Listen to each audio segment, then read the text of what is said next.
அஸ்ஸலாமு அலைக்கும். நான் உங்கள் ஷிஃபா குக்கிங்லேருந்து பேசுகிறேன். இன்றைக்கி நம்ம என்ன ரெசிபி பார்க்க போகிறோன்னா பொட்டேட்டோ KFC. வாங்க எப்படி செய்கிறதுன்னு பார்க்கலாம். நான் இங்கே 2 உருளைக்கிழங்க தோல் சீவி வச்சுருக்கேன். அதை இந்த மாதிரி குறுக்காக திக்காக கட் பண்ணிக்கிறேன்.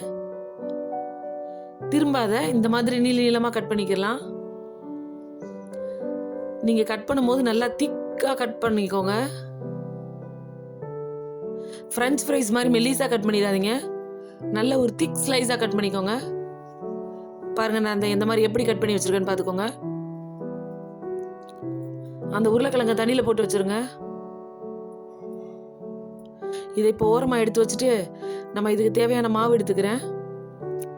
ஒரு பவுலில் 1/2 கப் மைதா எடுத்திருக்கேன். அது கூட ஒரு 1/4 டீஸ்பூன் மிளகாத்தூள், ஒரு 1/4 டீஸ்பூன் மிளகுத்தூள், கொஞ்சமாக மஞ்சத்தூள், ஒரு 1/4 டீஸ்பூன் இஞ்சி பூண்டு பேஸ்ட், இதோட தேவையான அளவு உப்பு, ஒரு 1/4 ஸ்பூன் பேக்கிங் பவுடர். இது எல்லாத்தையும் நல்லா மிக்ஸ் பண்ணிட்டு தண்ணி ஊற்றி ஒரு திக்கான பேஸ்ட்டாக நம்ம இப்போ கரைச்சிக்கலாம்.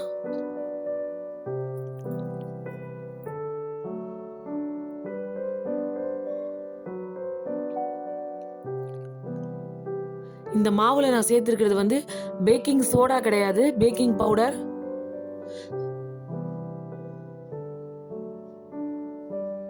நம்ம பேக்கிங் பவுடர் சேர்க்கும் போது தான் அது ரொம்பவே கிறிஸ்பியா கிடைக்கும்.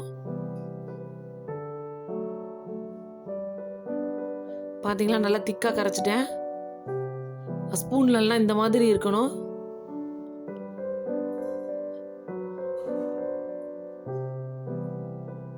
பார்த்தீங்களா, நீங்கள் ஸ்பூனில் வச்சுட்டு இந்த மாதிரி எடுத்து பார்த்தீங்கன்னா இந்த கன்சிஸ்டன்சி இருக்கிற மாதிரி பார்த்துக்கோங்க.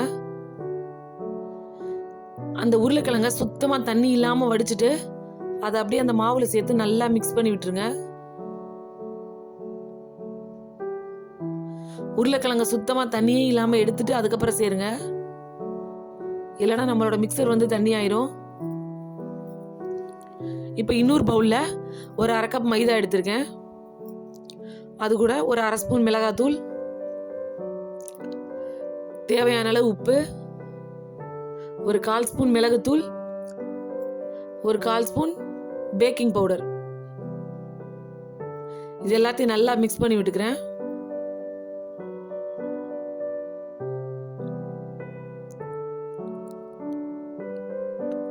இப்போ அந்த உருளைக்கிழங்கு பீஸ் எடுத்து பார்த்தீங்களா, இந்த மாதிரி மசாலையோட அந்த மாவு மேலே போட்டுட்டு அப்படியே மெதுவா அந்த மாவை அது மேலே ஸ்ப்ரெட் பண்ணி விடணும். பாருங்களேன், ஏன்னா அதில் இருக்க மேலே இருக்க கோட்டிங் வந்து கீழே விழுந்துடக்கூடாது. அந்த கோட்டிங்கோட சேர்த்து மாவை நல்லா அப்படி அப்ளை பண்ணி எடுத்துக்கோங்க.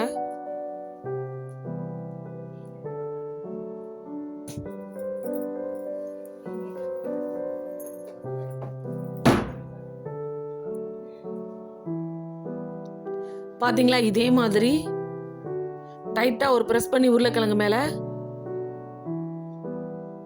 அதை அப்படியே எடுத்துக்கோங்க.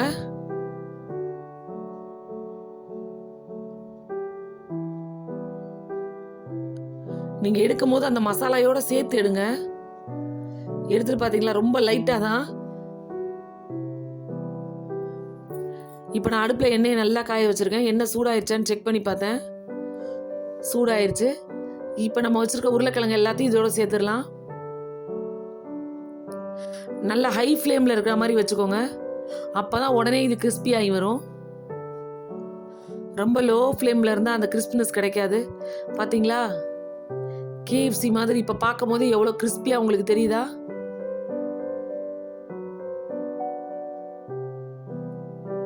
அவ்வளோதான், நம்மளோட உருளைக்கிழங்கு ரெடி ஆயிடுச்சு.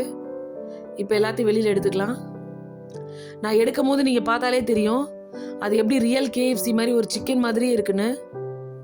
பார்த்தீங்களா, ஒரு சூப்பராக உருளைக்கிழங்கு KFC ரெடி ஆயிடுச்சு.